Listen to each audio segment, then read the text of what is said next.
हिंगोली जिल्ह्यातील प्रमुख पीक म्हणून सोयाबीन या पिकाची ओळख आहे।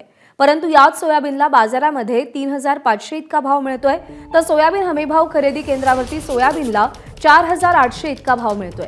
त्यामुळे सोयाबीन विक्रीसाठी शेतकऱ्यांनी नाफेड खरेदी केंद्रावरती गर्दी केली, परंतु मागच्या अनेक दिवसांपासून खरेदी केंद्रावर बारदानाचा तुटवडा पाहायला मिळतोय आणि याला पर्याय म्हणून आता शेतकऱ्यांनीच बारदान विकत आणत स्वतःकडे असलेलं सोयाबीन नाफेड खरेदी केंद्रामध्ये विकण्याचा निर्णय घेतलाय।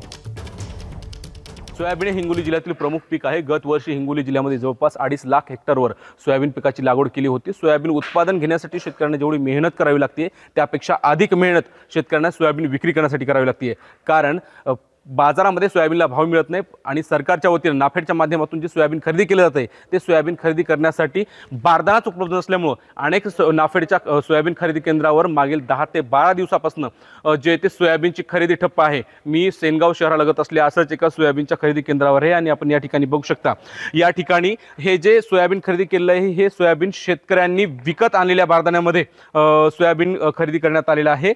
या ठिकाणी बारदाना उपलब्ध नाही आहे, त्यामुळे अनेक शेतकरी मागील 2 ते 3 दिवसापासून या ठिकाणी सोयाबीन विक्री करण्यासाठी घेऊन आले आहेत। 2-2, 3-3 दिवसापासून शेतकऱ्याचा मुक्काम या खरेदी केंद्राच्या बाहेर आहे, कारण या ठिकाणी सोयाबीन विक्री करताना अनेक अडचणी येऊ लागले। त्यामध्ये बारदाना उपलब्ध नसणं, याचबरोबर नोंदणी करण्यासाठी ऑनलाईन सर्व्हरमध्ये सुद्धा मोठा इश्यू येतोय, त्यामुळे शेतकरी चांगले त्रस्त झाल्याचं पाहायला मिळतंय।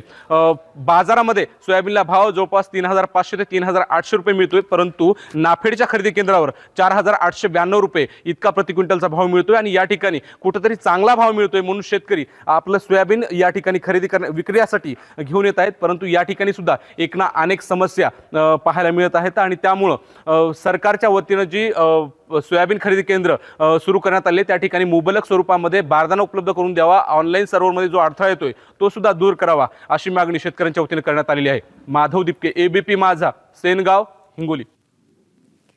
दरम्यान या समस्येसंदर्भात शेतकऱ्यांनी काय प्रतिक्रिया दिली आहे तीही पाहूया।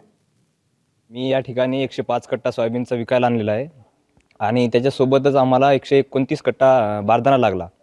तर हा बारदाना आम्ही मार्केटमधून विकत आणला आहे। बेलेश्वर या उत्पादक कंपनीने आम्हाला सांगितलं की आम्ही हा बारदाना तुम्हाला वापस आल्यानंतर देऊ। आता आमची एक विनंती आहे या संस्थेलाही आणि या सरकारलाही, कमीत कमी आमचा हा बारदाना आम्हाला वापस मिळाला तर कमीत कमी जे तुम्ही हमीभाव देताय हा हमीभाव तरी आम्हाला पुरेल। मागील 10-15 दिवसापासून एकतर सर्व्हरमध्ये नोंदणीची अडचण होती, कुठेतरी एकदम धीम्या गतीने नोंदण्या होत होत्या आणि नोंदणीचं झाल्याच्या नंतर या ठिकाणी खरेदी करण्यासाठी मागील 15 दिवसापासून बारदानाच उपलब्ध नाही आहे। तर शेतकरी या ठिकाणी येऊन 2-2, 3-3 दिवस थांबत होते। आता शेतकरी त्यांचा तेच बारदाना घेऊन येत आहेत, परंतु त्यांचा बारदाना त्यांना वापस देऊ असंही आश्वासन आम्ही या ठिकाणी त्यांना दिलेलं आहे। एबीपी माझा, उघडा डोळे बघा नीट।